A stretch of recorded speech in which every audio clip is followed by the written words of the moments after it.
future, talk radio will actually educate, inspire, and make you think. The future is now. Topics and music that affect your life from Universal Broadcasting Network. Tune in at ubnradio.com. She's passionate about telling stories of amazing women who are rocking the world and empowering women to live, love, and thrive. Here's your host, Catherine Gray. Hi, welcome to Live, Love, Thrive Women's Empowerment Hour, brought to you by 360karma.com. We have two extraordinary ladies today. We're first going to be talking with Ann Halpin, who is she's a photographer, a speaker, an actress. I mean, this woman doesn't let grass grow under her. And her work actually has been shown on The Today Show, The View, in Life magazine. She's amazing. And then after that, following the show, following her is going to be Siddiqui Ray, who's also a soul photographer, and you're going to find out what that means. And she has actually photographed such famous people as Nelson Mandela, the Dalai Lama, the Kennedys. You're not going to want to miss that, so stay tuned for that later. First up, please give a warm welcome to Ann Halpin. Hi, Ann. Thank you. Thank you. How are you? I know you're on your way to a audition. A callback, yes. Yeah. So yeah, it's really been fun. I took a leave of absence from all the unions for 30 years, and then we had a call, and this manager said to my husband, who's a friend, he said, you know what? Would you like to go out on auditions? I thought, oh no, I don't want to go on auditions again. Yeah. And then I thought, well, you know what the heck? Why not? And I'm having so much fun. And it sort of aligns with my goal of really inspiring women just to be on an adventure. And I don't know your age, but you're so amazingly beautiful. I'm going to be 66. Wow. This is month. what 66 looks like. Right. Takes a lot people of work. Are understanding more and more, or women are feeling more and more confident later in life, I think. Like, for instance, at the Live, Love, Thrive conference, I actually had a panel called Forever Young, because there are so many women that are just rocking it into 60s, 70s, 80s, 90s. Like, it makes us feel like younger people feel like, oh my gosh, life is, full and beautiful to the very end. I mean, we can be really making a difference and rocking the world, till our last days. Absolutely. Yeah. And that's all been my photo projects, is always to inspire women to embrace their body the way it is, to embrace who they are. Yeah. And so being in my 60s now, which has been so much fun. Yeah. I mean, really, truly. Life does just keep getting better and better, it does. doesn't it? And thank God I have really good health, and I've been working out really hard to keep my body together, eating really well, and doing all that it takes naturally to age gracefully. Yeah, it takes that, doesn't it? And not depriving myself. It's like a lot of my friends are, I can't eat that cake. I go, just bless it and eat it. Just stop with the craziness. I'm with you, girl. Yeah, I mean, really. Yeah, you can't stop living to live, No. And I think it's about conscious eating. It's about conscious living. And everything in balance. Right. Yeah. And just giving back to the world. And, the first thing I knew about you when you were introduced to me was that you were a photographer. And I know you have these incredible books about, fearless living for women. And we're going to talk about that. But I didn't know that you were also an actress and a speaker. That's very new recently. Yeah. Oh, that's exciting. Very now, did new. you do acting when you were younger? I did. I started as a model, as a teenager, then an actress, singer, and a dancer. And I would sort of go. And then you kind of put that on hold while you did the years of photography. And well, I got to be 35, and then it was one of those things that I had an aha moment where it was really hard to be an actress at 35. Yeah. Because you were really too old. Yeah. I mean, this is such a Hollywood conversation. It is. And now I like being old. And now I get out more. Yeah. Because my hair and because I'm active, and baby boomers, they're getting smart to market to baby boomers. Right. Well, baby boomers are the hugest market, so they have to market to them. Yeah. So that's been really fun. And before then, it would just stress me out, and So that's why I had some resistance to it. But I'm really my husband. Now and you're I, having fun with it. Yeah, we did. Probably because you're not attached to the outcome now. Well, right? Most of the time. Yeah. But with my husband, I've done a couple commercials. We did an almond breeze commercials where we played calcium. We had calcium on our shirt. Yes, it was really. So your husband Joe, right? So he's an actor too. Yes. So you do this together. Yes. How fun is that? It's really fun because we my go in and we gosh. have this banter, because they always put you on camera, and they say, "Oh, how long you been married?" And he goes, 33 years. And I go, "Yeah, I'm exhausted." And so they all chuckle, and usually we get a call back, or because they think we're really funny, and we're a real couple. Yeah. So I like your husband. He's got great energy. We talked about that. Thank you. He's a really special. He's a special. gem, and he's really a beautiful, talented singer. I want to talk about, besides all your amazing photography and your accomplishments with it, your journey to here. So I know you started in Chicago. You were born there, but you weren't there long because at 5 years old you moved here, right? Right. Yes. But your story is so fascinating. So people wouldn't know unless you told them that you grew up. You were in an orphanage. I was born in an orphanage, and my parents tried to. So you were adopted. I was adopted by parents that tried to have another child, and they couldn't. And the reason they tried was because they had a Down syndrome child? Well, no. What happened was they had a child. She couldn't get pregnant. They put in for adoption. And then when she got pregnant, found out that the baby was Down syndrome. Right. And she was born 10 days before me. Wow. So they knew that child was told that she wouldn't walk or talk or live past 15. Right. So they chose to put her in full-time care. Right. Wow. Which is so controversial and very brave. And then I came up for adoption, and they went in to get me. And the nun was Catholic. The nun, the flying nun women, the St. Vincent de Paul women. Nuns, and she said, I can't give you this child. It's because they thought, I was going to be this replacement child. And so my mother said, I got on my knees and I said, I will take care of this child like she's my very own. And the nun said, I'm going to pray, for a few days, and I will get back to you. Wow. She called her a few days later and said, I hope I'm right, but the message I got was for you to have this child. Oh my gosh. Which is really unbelievable. And it was the right. That story makes me want to cry. I know. It makes me, because they were amazing. But you were meant to be with them. Yes, amazing parents. And then they had 2 children after me, which was really brave. Wow. And so my brothers are really my brothers. So and they're now, so amazing. That story has a very interesting turn and ending in that Down syndrome sister, basically, of yours, ended up living till 54 into her 50s. Yeah. Wow. And I met her a few years before she passed away because she was in a nursing home in Chicago. And so she was always sort of hidden away because there was like a lot of shame in the 50s. Back about that. That. I mean, today it's so different. It's very different today, but she was in a wonderful nursing home, and her roommate, Donna, was her soulmate, really. I mean, she was just the two of them. So when Donna passed away, Mary Elizabeth passed away too. Oh, my. So, but I got to meet her, and I wrote a short narrative about meeting her. It's called The Miracle Baby, and then I've got a story in a collective book about it too. Because I know you said they used to always your parents called you the Miracle Baby. Yes, and but then you said you met her, your sister, the Down syndrome she was sister, really the miracle. And you said she's really the miracle. I really felt she was the miracle because everybody around her, she made people laugh just by going, just doing little quirky things. No, they're special kids. And we had some experiences where I knew there was somebody in there. I really knew.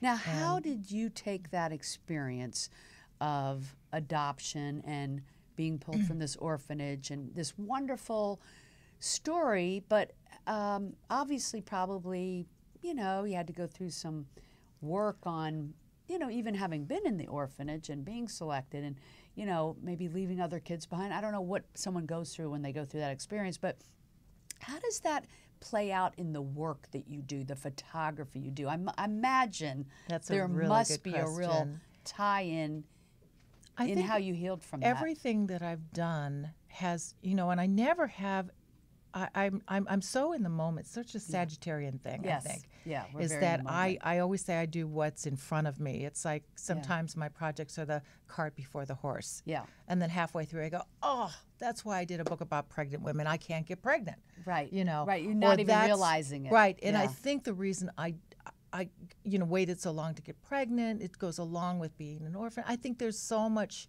to be looked at with that, which is, I guess, could be interesting or not. I don't know. But I've done a lot of work. So did you have kids of your own? No, I never had. I could never now have that must children. be tied to that whole background. It Yeah. is. I'm Yeah. sure it is. And so, and I love children, and I feel like the 4 books I did were my children. Right. You know, it just was such a labor Oh, of I love. definitely think, like, look at Oprah. I definitely think there are people in the world that were not meant to have children because their gifts are giving back to the world, and it takes up all their time and energy and talent. But what their gifts are affect children and other people. You know, Yes. it's like sometimes our gifts are our children, is what I was trying to say. Right. And, Yeah. and just to be able to be like, I have I have nieces and nephews and great nieces and Yeah, me great too. nephews, and Yeah. and they are They're my all great. buddies, and they're wonderful. Yeah. And I photograph kids, and at the end of the session, I'm really happy to give them back. Love children, love babies. Oh, lovely. Oh, they pooped. Oh, here you go. Yeah, they are little blessings, They and they are. are a lot of work. And I'm really, I got to say. we have a new grandchild in our family, Oh, and that's my so partner great. Deborah and I, we just love him. And boy, kids just give you a whole new dimension to the world, and such that innocence, that playfulness. Talk about being in the moment. Boy, they're really in the moment, Oh, they right? sure are. Like, They're look at amazing. one thing, and then they're in the moment for the next thing, and Yeah. of course, those moments, then they're on to the next thing, yeah. But Right. yeah. So speaking of kids, you did this really cool project recently. You were telling me you were talking to a friend of yours you're like, what are you up to? And they said they're going to Peru, and you're like, what? Your friend Dr. Marcy Cole. Marcy Cole. Right. Right. Yeah. This is her second trip to this orphanage. And Yeah, and so she told you she was going to this orphanage and asked you to go. well, she always wanted me to go because Right. she knows of my background, and she has an organization called See Mama, Childless Mothers Adopt. And I love Wait the a minute, work what is this? She has a She has a nonprofit.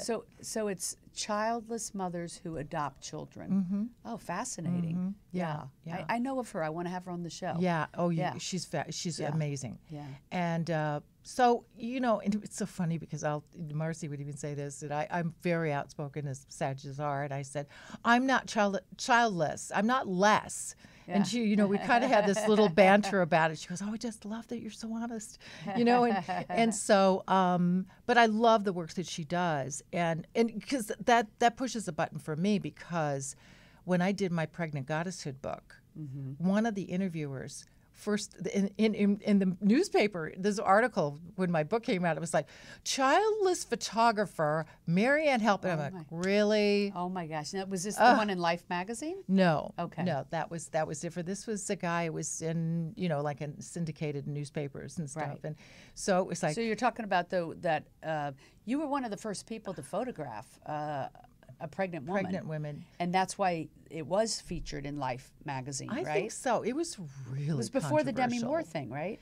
Well, it was Right around that I time? started the project right Yeah. around the time that Demi Moore came out. And Right. that I thought was amazing. And Now, when you say came out, you mean came out with her pregnant picture. with her pregnant picture on Vanity That's Fair. not- Yeah. Not to mislead A anybody. lot of people thought, and when I was interviewed, they thought I said, no, that's Annie Leibovitz. That's Yeah. not me. I wish I was. But Right. yeah, it's one of my hero photographers. But I created that project because it was out of a figure study project.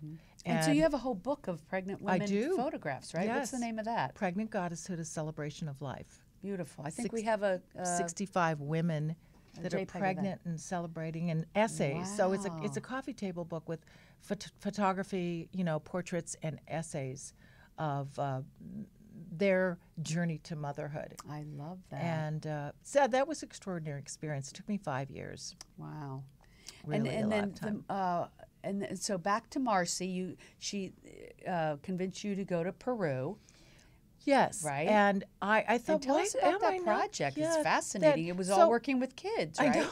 Well, yeah. with her, Marcy's goal was to raise money for Niños del Sol, which is this wonderful small orphanage in the Sacred Valley of Peru, which is only like about a couple hours from Machu Picchu, and it's a beautiful place.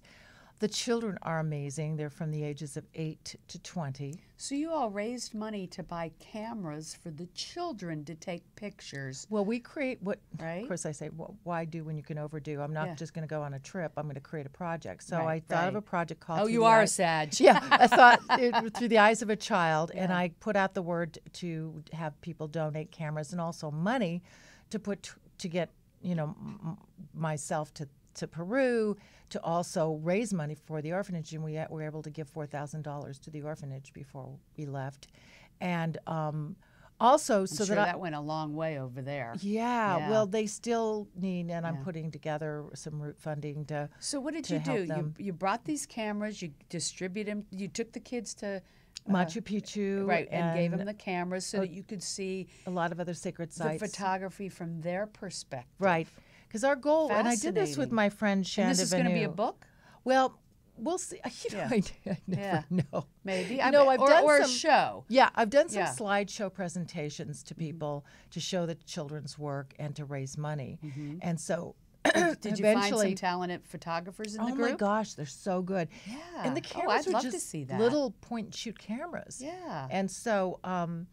they're not a high quality, but their point of view is so amazing. Yeah. So we actually, my friend Shanda Vanu, who's a wonderful photographer, I enrolled her in coming too, which was great because she's so good technically with everything. And so she came, and what a blessing she was to have with me on this trip, because she's younger, she's really got a lot of energy, she was great with the kids, and she came up with the idea, let's bring journals also, so the kids can journal about what they, what their fears are, what they love, and so we had them pick a word, love, peace, or joy, and shoot from that point of view. Oh. And so I don't know. What did most of them pick? Love, peace, or joy? Love. I figured. Love. Yeah. Yeah. And they were so filled with love, these kids. Oh, that's It was beautiful. just wonderful. So it's fun, and they took a lot of pictures of each other. I think the but joy with a different point of and view. the peace comes from love. Right. Don't you think so? Yes. I do. I think love is what makes the world go round. And Love also is does what brings us peace. peace. Love Right. is what brings us joy. I mean, without love, you can't even hardly, exist in this world. You have to have love. All there is love. Yeah, that's it. Dun, dun, dun, dun, dun. Did you coin that? Did you just make that up? I did. Yeah. I wrote the song. So that is sort of an ongoing project that after the first of the year, Shannon and I got to kind of regroup and get back on it, because we really want to go on to some other countries. And my goal, in my creative craziness, I see maybe exhibits, books. Yeah, I'd love to see an of the exhibit. children's work. Yeah. And What other countries do you want to go to? Well, we're thinking of going to Africa, because one of the one fella that was on our trip, Josh, has a nonprofit where he helps funds orphanages. So he has a place in Swaziland which I've never heard of, but to go, and there's about 200 children to work with, and wow, that sounds awesome. So that would be amazing to do, and so we want to do work with kids here too. We were going to go to a camp this last summer, but it never worked out. That would like a camp for kind of disadvantaged children, teens, and we were going to bring more cameras and do that. But I'd love to see that. So we're gonna do that here, because a lot of people say, well, why don't you go to places here? And why not? So of course we do. Yeah. It's just it's hard to anyway, get everything funded and all that stuff. So what is it that leads you to choose the work you're going to do? Like, I know you have all these books. You've done The Pregnant Women. Tell me about your other books. No, the 3 Fearless Women books came, and they're really all a reflection of my life. I realize in hindsight that I go back and look, the Fearless Women Midlife Portrait, which was the second book and the first of the Fearless Women books. That was about fearless aging. I love it. And so we had Joni Mitchell and Erin Brockovich and everybody. We had a picture that I did on one side holding a sword. Yeah. And then on the other side was a picture of when they were young. Of each one of them. Of each one of them. Oh my and gosh, so I they're love 10 by that. 10 inch books. And where would people get this book? It's called Fearless Women, and Fearless they look Women. it up on Amazon? Well, they can where? find them on Amazon, but they can just kind of Google them because a lot of them are out of print.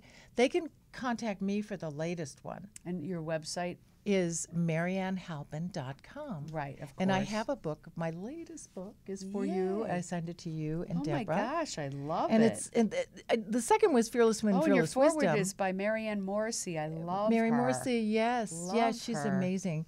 And And I see the cover has she- the sword on it. and Mary Morrissey Yeah. talks about what the sword means. And she talks about the sword of truth. Yeah. Oh, what is and that? so for us it was really about for me it was like slashing through adversity, and I'm to the point right now where I want to lay down the sword. yeah. I used to wear a sword necklace all the time. Yeah.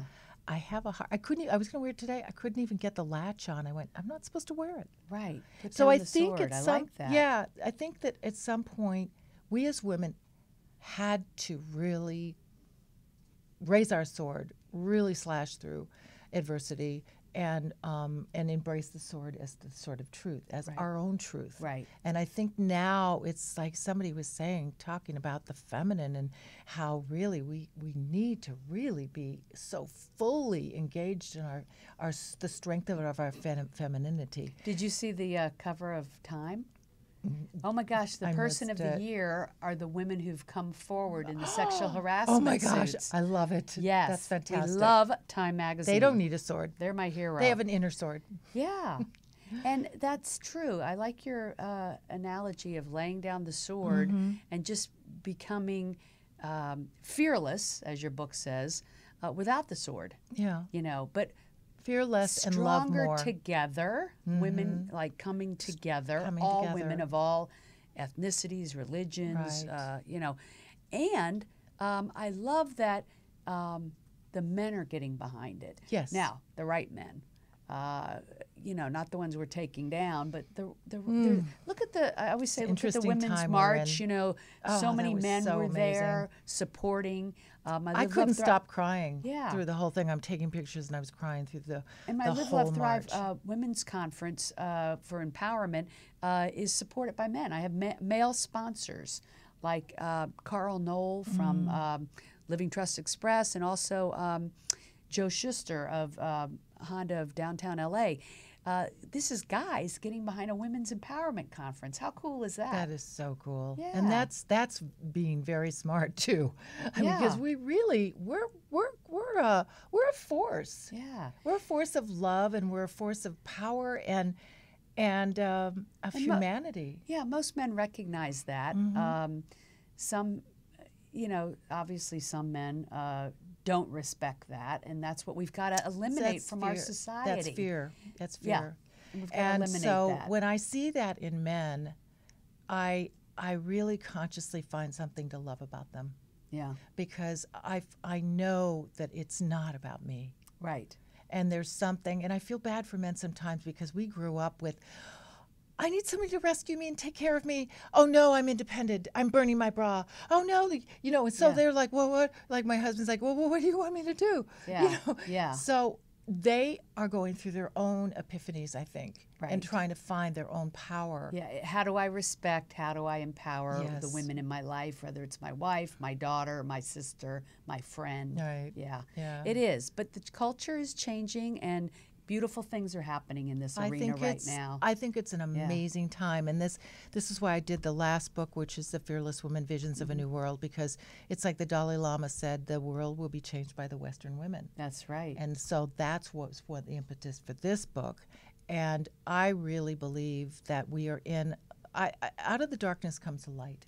I believe that. And that's why I did it white on We have white. a lot to look and forward to. We do. Well, thank you for doing the Fearless Women books. I hope people pick up this beautiful photography, that you keep doing wonderful things, as well as you. speaking and acting. And, you know, Whatever comes my no way. grass That's grows really under us interesting. sages, right? No, that's right. Thank you for being on the show, Oh, Marianne. thank you. This was And, wonderful. And I love what you're doing. You're Thank amazing. you. Thank You're you. fearless. We're fearless. That's right, girl. Thank you so much. And we will be right back with Siddiqui Ray. Stay tuned. Thank you for tuning in to the Live, Love, Thrive show, where we bring you powerful and positive programming about women and those who support women's empowerment. It seems by sharing their stories and showing us their talent and potential, they remind us of our own.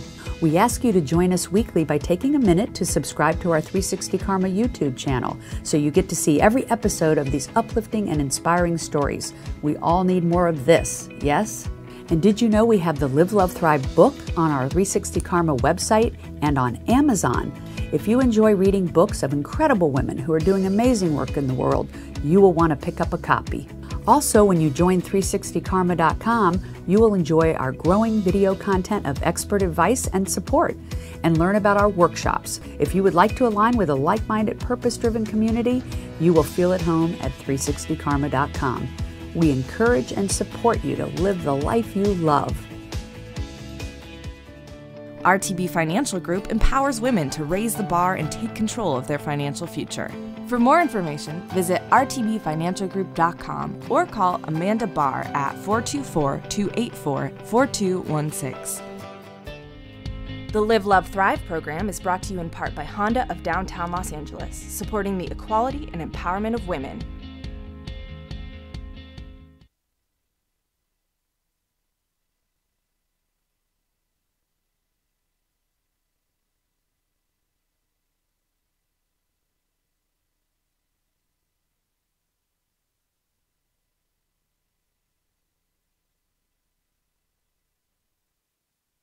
With Siddiqui Ray. Hi, Siddiqui. How are you? I'm amazing. How are you, Catherine? I'm good. I'm good. You are such a fascinating person with such an interesting story. Starting with the name, right? Yeah, starting with the name. Right, starting with the name. Yeah, I guess, gosh, that would probably be the first thing I should ask you is, how did you get your name? Okay, well, I had two parents from Berkeley, California that were hippies in the 70s, even though my mom says that she wasn't really a hippie. Yeah. Anybody that makes their own bread and, you know, peanut butter from the... And takes you to a psychic and takes me to a guru psychic and all that. Yeah, that's we'll that's get hippie. into that. So, yeah. Anyway, Siddiqui means the friend that tells the truth or the friend that upholds the truth. Oh, at least it's like a really positive thing. Yeah, at least it means love something, that. right? I yeah, love that. It's not just freaky It took me a Siddiqui. while to get your name. Am I the only one? No. I always I'm know sure you get telemarketers everything, because they're right? like, is this Sequachi or Siddiqui? And I'm like, and hang up. I'm so glad I got it. But no, it's a beautiful name, and it's nice to have a different name. You know, you're not just Mary or Sue or, you know, it makes Susie you, Malin, makes Beth you Ann special. Jones. Right. Makes you special. But I know a lot of people, you know, you do so many different things. A lot of people on my show, because amazing women tend to be involved in so many different things. So I'm going to try to touch on all the different things that you do and where you got to where you're going. So I know you started by saying your parents were hippies, and I know you grew up in New York, right? New York, yep. Yeah. And so what was it like there? Because you said you grew up in a predominant, like you all were like Christians, but you were like in a predominantly Jewish neighborhood. Yeah. So Yeah. what was that like? Like, were you accepted or how, you know, what was that like? Well, you know, nobody sat down to really tell me about what the Jewish holidays were and the difference between a bat mitzvah and a bar mitzvah and all that kind of stuff. And I'm just like, I'm just missing out. Like our plain, boring Christian background, it didn't seem as fun or as cool. And, you know, at the risk of sounding racist, this is just what happened. When the Jewish girls turned 16 in my neighborhood, they all got plastic surgery before their bat mitzvah. It was like, do you want boobs or do you want nose? Really? Yes. Oh my gosh. And so I was just like, I want to be that. Like, what do I get when I'm 16? Right, Nothing. But my dad was a plastic. You got some baked bread, or right? I got the fake bread with the peanut butter from the co-op. But I was just mesmerized and really interested at this culture that I grew up in that was very upper middle class, and my dad's a plastic surgeon. And were both your parents doctors? They were. My mom's OBGYN nurse practitioner. So you grew up in what you called like a wealthy family. Yeah. And yet they were like hippies, Yeah. like eating at the co-op. Right. And then but they realized that you had a gift of being psychic. Yes. And so they instead of, you were sharing with me, like instead of going to summer camp with the other kids, Bible camp, they were taking you to this famous guy who was known for Edgar Casey. Casey for like helping to research and I guess teach people about. Yeah, it was the ARE, the Association for Research and Enlightenment. Wow. And how old were you when you went I there? was in 4th grade, so Oh my however gosh. old that is, but like literally everybody else is off at Bible camp or the YMCA or Girl Scouts or Boy Scouts or whatever, and we are learning to meditate in pyramids and like telecommunicate with the dolphins. Oh my gosh. But now, as weird as that was, do you find later in life that you appreciate Absolutely. that? Yeah, because absolutely. now you use those gifts in everything that you do, which we're going to talk about. Yeah. So I could see that as odd as you felt then, you maybe it lent itself to what you were meant to be doing here. Right. And, you know, at the time it didn't feel odd. It was just like people just didn't believe me. They were like, you did what? You did where? What? You did dolphins? Yeah. And what I realize now is that a lot of people go through great lengths to hone their psychic skills or their vision, or they don't even know what it is. They don't know how to approach it. And how lucky was I that my parents meditated, that they had like gurus, that they taught me how to journal my dreams. Yeah, that sounds like an interesting childhood. Yeah. Now, your parents, who I know ended up divorcing, and we'll talk about why and how that, and you know, what that was about. But they recognized in you that you had this gift? Well, they did. It's this weird juxtaposition. My mom was just here for my birthday, and she was telling the group at my birthday party about how I exaggerated when I was a little kid. But it wasn't exaggeration. It was like I saw this whole alternative world that I lived in, that I communicated with, that I'm actually writing in my book about all these different voices and all these different things. And who's to say with little kids what's real and what's not? But it was very real to me. Right. To the point that they finally sent me to a psychiatrist to evaluate, like, you know, like how off the chart is she? And they decided not to call them lies, but to kind of try to rein it in so that I would be quote unquote normal. And that really, really ended up backfiring, but we didn't know how much it backfired until years later. Now, wait a second. So this happened before or after you went to see Casey? After, during. After, it was like, during. Okay. That's the weird contrast of it. Did you like say things that would happen? Yeah. Yeah, And so I would know what my parents were thinking, and I'd be like, Dad, why are you going to see that woman later tonight? And it would be like, you know, like, what? How does she know that? Oh, my gosh. And it was like I would know where missing things were, and I knew about conversations that I didn't really know about. Right. And that was the kind of stuff that got me in trouble. Okay. So your parents ended up divorcing because your mom went very Christian. Yeah, she became a minister. But your dad was really into... He was the really mystical, into the Sufism, into all this alternative stuff. And your mom actually, as she became more religious, thought that those were things of like... Dark, devil evil, the devil, whatever you would call it. But she... Why do people think... if they're Christian, why do they think psychic abilities are dark or evil? Because you can't explain it. Anything you can't quantify and explain becomes the unknown, becomes scary, becomes, now, see, I'm a spiritual person. I believe in a higher power, but I do think people have this gift. And if it's a God-given gift, then it's from God. It's a God-given gift, right? It's, well, I call it the intuition muscle. I feel like it's a cat. We're cats with whiskers, and if you shave off the cat's whiskers, it bumps around. Yeah. Like if you stopped listening to the intuition. There's an analogy. Right? If you stopped listening to the intuition, you wouldn't go right when you're supposed to go left, and you'd go right into the fires that are happening right now in LA. I'm a huge believer in intuition. I say, listen to your insides. They never steer you wrong. Exactly. But so many people ignore it.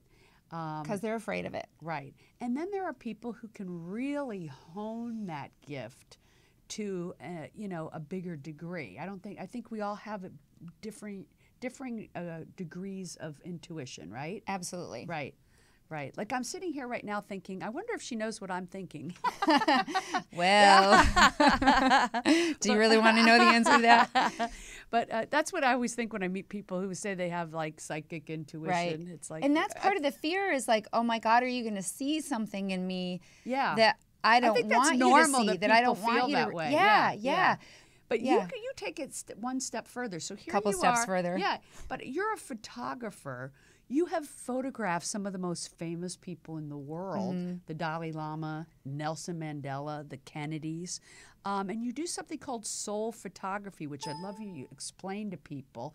And then that soul photography, is that something that you did with, it's a result of meeting with the Dalai Lama? Yeah. Yeah, tell me about that. That's really interesting. Well, I had photographed the Dalai many times in many different places, and it was first name basis. First name basis. Hello, Dolly. Actually, that's should make another that a story, Broadway show, right? Right. What a great show name. On my, I don't know, 12th time photographing him, I was with the whole Kennedy family, and he was touring the grave sites of the Kennedys and like blessing them, and he just looked at me the way he always did, which was with this bit of a mischievous grin and a little giggle, because he's very funny. And then he gets really stern and just really serious. And he looked at me, and in that moment, I just knew that he saw down to the very marrow of my being. Wow. Which is, to this day, it brings me to tears because it was such a humbling thing. I was used to hiding behind the camera. I was used to seeing everybody so acutely, so masterfully. But he saw and then right to just through see you. right through me. And then on top of it, that to feel loved. Yeah. Like to feel known and to feel loved. And I realized that that is honestly what I believe that we all crave. Like when you say, can you read my thoughts? I think, what if I could? I would still know you, and I would still love you, and I would still appreciate and respect you. And that's Maybe what even he more. gave to me. Maybe even more, right? That's what he gave to me in that moment of like transmission. Yeah, your friend, our mutual friend Jeffrey Van Dyke has always said that to me, that, you know, people want to be seen and heard, and that's kind of, you know, everybody has their gift. I feel like that's something I'm meant to be doing, is helping people be seen and heard with my show or my conference or workshops or whatever. You're meant for people to be seen and heard through your photography, right? Yeah. So soul photography, it came out of meeting the Dalai Lama? And I mean, I've photographed him what is soul 15 times, but what it is I really feel like in that moment I got this transmission, and a transmission is like a transference of energy, this knowingness. It was a spiritual awakening, if you will. Right. And all of a sudden I had this knowing that I could photograph people's souls. Speaking of Jeffrey Van Dyke, who's been my best friend for 25 years, I called him up and I'm like, oh my God, I can do soul portraits. And he's like, great, I'll fly down to LA and you'll do mine. And I remember the first moment that he's in front of the camera and I was seeing what I see. And he's like, you're supposed to be channeling my soul right now. And I'm like, I am. And he's like, I'm channeling it through the camera. And he's like, no, you're supposed to be telling me what you see. And I was like, I can't channel on command like 1-800 dial a psychic. And he's like, he looked at me very sternly and he's like, I'm getting you can. And in that moment, I started literally telling him the visions that I get. It's almost like I can see the fiber, the DNA of your soul, and I'm just pulling down a strand and I'm describing to you what I see, this essence, this essential quality of who you are as a being, unique to you, unique only to you. And his face just totally changed. Wow. From this mask of perfection and confidence to just melting, and then he cried. And in the 20 years at that time that I had known him, I had never seen him cry. And at that moment, I waited for him to clear the tears and click. And that was the first soul portrait. And it's just this really authentic, genuine, magnetic image of who he really is. Yeah. You can see him on my website, the befores and the afters of like really good headshot, soul portrait. Wow. So it's at Siddiqui Ray? Siddiqui Soul Ray, SIDDIQISOULRAY.com. Right. And I know we have it on the screen too. Awesome. Thank you. So that you can actually see like the regular headshot and then the soul shot. Yeah. And people become illuminated. I call it luminosity. Yeah. They become, it's like you're turning on a light switch when you call someone out and you're like, this is who you really are behind the personality, behind the ego, behind, you know, that facade of whatever you think it is to be acceptable in society. Like we're switching on that light switch so that you get in touch and you get in alignment. It's like a guitar, like tuning a guitar. You're tuning yourself to that frequency, that energy of soul. And I know that sounds really woo-woo and out there, but actually it's very practical. A lot of people will identify with that. along kind of the same lines, but not exactly. My partner and I just got engaged. I know. Yeah, thank you. And I feel like there were photographs that literally caught the joy. Yeah. So I do think that you can photograph someone's illuminating love and joy. Exactly. So yeah, and that's I get it. that's what people really connect with when they look at your image on Facebook or LinkedIn or Instagram or wherever. Yeah. Your dating app. Yeah. What they're looking at is, can they really connect with you? And we actually scientifically know that there's a piece of the brain called the amygdala. It's like a little almond that is the instant animalistic association in the brain of safe, not safe. And I know that we metabolize so many images a day. Scientific studies say over 4 million images a day. We're just seeing them and reading them. We are experts at reading people's faces. Right. And when you see that image, in less than a 20th of a second, that's what science know says. if you connect. You know, yes, no, safe, not safe. But people don't always listen to that. They don't. Well, they don't listen to their intuition, and that's a much bigger issue of like, why don't we listen to our intuition? Right? Yeah. That's a whole nother Oprah. That's a whole nother Catherine Gray. Yeah. But that's the thing. Yeah. If you look at someone's image and you're like, oh, there's something about her I like. Right, Maybe it's her glasses. Maybe it's that cool necklace she's wearing. Yeah. Or maybe it's something deeper. Right. And you put that out into the world, you energy. exude that energy, then you're like really magnetizing to you everything that you want rather than that. false advertising. I believe that. Which it's is just that like so fake many smile. people will take that headshot, and it's just so staid. So I love the work that you're doing because wouldn't people rather be their soul portrait as opposed to just a fake smile headshot? Right. So it's really cool what you're doing. Thank you. Because the Time magazine came out today about women. on the cover, the women heroes that have stepped forward in these sexual harassment suits. I God want to bless. talk about what an incredible thing you did in that arena. Yeah. You, at one point when you were working with the Kennedys and you were in D.C.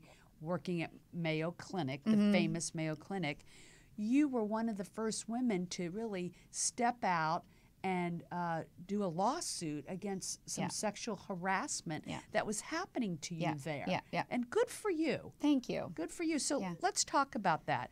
What was happening? What did you do? What was the outcome? Well, first of all, I can thank my mom. She's like really into social justice, and she really instilled in me that sense of right. And then you take the name Siddiqui, and it's like about righteousness, and which isn't like a bandwagon or like it's not from an angry place, but really what was happening was I was the first female photographer there. I was a freelancer. There was 3 men that were very established. They had been at Mayo Clinic for a very long time. Mayo Clinic is an awesome place. Yeah. They're rated Forbes top 100 places to work. And yet, what I was experiencing was these men that were very competitive, very jealous. They were doing things like moving my office out into the hall, locking the equipment so I couldn't get at it. And that was just the start of like the hazing phase. And we forgot to mention that by then you had come out, so they knew you were gay. Oh, yeah. I'd come out. I was married. I'd been married on the steps of San Francisco. I was on the front of Time magazine. I was on the front. What? Yes, of Life magazine, the year-end photos. Like I was the lesbian poster child. So I wasn't trying to hide it. When it came out in San Francisco, in 2002 or something like that? Yeah, like we were on the steps of City Hall, and all of a sudden, all these photographers came out, and I was in my wife's arms, and I threw my head back like, ha, ha, ha. And it ended up being like the quintessential image from that era. If you go Google my name, you'll see. Know that. Yeah. And that was at the time I was making I Can't Marry You. Right. The film about gay marriage with Ellen DeGeneres' mom, Betty. So Love you Betty. and I were both involved Betty. Yeah, in I photographed that. her. Yeah, she's amazing. Yeah. Yes. Radical movement. Here I am in Rochester, Minnesota, which by its own rights is very conservative. Right. And I have these men that are very threatened by me. And so it started with this was in Minnesota, not D.C. Minnesota. Oh, Minnesota. Don't you know? Okay. Yeah. And I think, when I look at those women and I think about the men behind it, I don't think that men actually are like, I'm going to harass her now, or I'm going to do this to her now. They're just reacting to a fear of what I believe was my power, my presence, my talent, my exuberance. Like, obviously, I could be too much in a situation like that. I'm not saying I brought it on myself, but what I am saying is that their attempts to put me in my place as a woman and say, you're just a girl, what do you know about photography? Or Right. why don't you go with your Brokeback Mountain friends and like go somewhere else? That's what they would say? Yes. Oh, my God. And you know, I kept track of it because I had a person in my life that was a lawyer, and she's like, you got to document it. And I would go to management and I would be like, my stuff is in the hallway. I couldn't do the job. I couldn't get my camera. I had to do it with the iPhone. And they'd be like, well, we'll write it down. It sounds like they were threatened by you. Yeah. Oh, They get threatened by powerful women. Instead of embracing it and working with them, which, you know, hopefully that we're in the process of changing that. But you know what? It's people like you stepping forward that is helping to change it. And this was back in 2007. Yeah. And you know, this is what I call a visibility wound. It's like, why do we not want to be seen authentically? Because it sets us up to be criticized. It sets us up for people to see us and maybe take advantage of us or whatever. And why do people hide out in the closet? Because it's safer there to some extent. You know, and they think that. That we think that. It's our perception. And I was with somebody who used to be in the closet and now they're out. And, you know, that authenticity is what brings people true joy and happiness. Oh, yeah. So anybody who's trying to make somebody stay in that closet and not be themselves, you know, that's not a loving thing to do. To yourself, first and foremost. To yourself, yeah, and to the people in your life, family members or whatever. Yeah, it's something that you've got to let people be their authentic self in order to be happy and to be who they genuinely are in the world is the only way to tap into that happiness. Yeah, and even when I was working for the Kennedys, I was out as gay, and I always felt like I'm not shoving this in people's faces. I'm not on it. You're just being who you are. I'm just being who I am. Yeah. And sometimes because what my grandmother says is, are you a lipstick lesbian? You know, because I'm pretty and because people don't know how to read me. Am I gay? Am I straight? Am I somebody in the middle? And they have to always put a label on it. A label because they feel safer. Yeah. I feel like when we are just who we are, all of it, like the bigness of it and the difference of it, that we allow other people to be the same. Yeah. And it's really an invitation into that greater visibility that is very vulnerable. It feels very vulnerable, but it's actually, I believe it's safer. I believe it's safer because you're standing in your truth. You're standing in your truth and you're inviting people into that same place with you. Right. So what was the outcome of that? You reported it. It fell I on reported deaf ears. It, fell on deaf ears. But then I amped up the volume. Yeah. I started feeling physically ill. I started getting migraines. I had stomach issues. Like it started to physically manifest. And it as does if you tension. allow people absolutely to do that to you. So I reported it to HR and we escalated it from there. And finally, 2 of those men got let go. God bless them. Or they retired. Yeah. And I mean, even now as I talk about this, I'm like, oh my God, I don't want to offend anybody because there's always 2 sides of the story, but this was mine. Yeah. And I really had a sit down and this with, is a whole thing. That's a whole also thing. too, we tell ourselves some story. Am I doing something wrong? Is there something I could have done better? You know, we put it on ourselves. Should I maybe have put a damper on it? Should I have pulled myself back? Should I have reined myself in? If you think about it, they were moving your stuff out in the hall. You couldn't do your crazy. job. You reported it. Nobody was doing anything about it. You had every right to take it to the next level, and good for you. Yeah. And you won. Yeah, I won. Yeah. I mean, whatever winning is, I alienated a lot of people. A lot of people thought I was the bitch, you know, in the situation. As has always been the label for women that stand up. Absolutely. Which keeps so many women from not coming forward. Absolutely. Yeah. Yeah. Yeah. I mean, it keeps them in fear. That's why I wear like my special boots when I really need to rock it. I got these silver boots on. You can't see them now. But to just from the feet, from the ground level up, build myself from a place that I love myself, I respect myself, Right. I am who I am. Stand in your and confidence. I'm standing in that, and I'm inviting other people to do the same. And hopefully it inspires other people. Yeah. You know, to stand up for what's right for them, not from a place of anger, but from a place of this is just what's right. Well, not only that, from a place of love. Why don't we all step into the workforce or wherever we are, with respect and love for all genders, all people, all ethnicities? Wouldn't the world just be a better place if everybody just walked out their door every day? If only, And it's free. Yeah. It's free and it's easy to respect and love the people we encounter every day. why people can't find that in themselves, I never understood. It's so much harder to hate people. It's takes so much of your energy to be rude or disrespectful to people. The other is so easy and feels so good, brings joy, gives joy. I mean, you know, that's why we need more women in positions of influence, because we do bring a sensitivity to the table that helps keep balance in the world. And so hopefully that's where we're headed. So happy about that Time magazine. I know. Hallelujah. Hallelujah. And God bless the men, because I respect those men that were in that position and that they were doing the best that they could. And I'm hoping that our whole society opens their eyes to a new kind of paradigm of power, where the men aren't trying to overpower the women aren't trying to take the men's positions. Right. And we're just all standing in the truth of who we are. And speaking that from a place of love and kindness and mutual respect, really. And I want to talk about, as we just wrap up, that you are a coach and you help people, a visibility coach. So I'm helping them move through those wounds that keep them from wanting to live full out, to live their biggest joys, because we all have these dampers, these subconscious subliminal messages about, I can't put myself out there because my dad will see it, my mom will see it, someone will judge me, someone will harass me because of what happened in the past. And people aren't making the money that they want to make. They're not in the relationships they want to be in. They're not really having the success that they could have, because on some level they're trying to play it safe, but it's not safe. It's not safe not living full out. You help people to look at their wounds, live life full on, and you do the soul photography. And to step into the spotlight so that they can see their ultimate potential and live into that. See the beauty of themselves. Absolutely. Yeah, I love that. I know. You're next. You're next for Soul Portrait. You and your beloved. I love that. Yeah. Well, keep doing this amazing work. I will. Thank you. And you too. Thank you for being on today. Thank you. Thank you. Thank you. And we'll be back next week with more extraordinary women. Stay tuned and make it a great week. Hugs and happiness.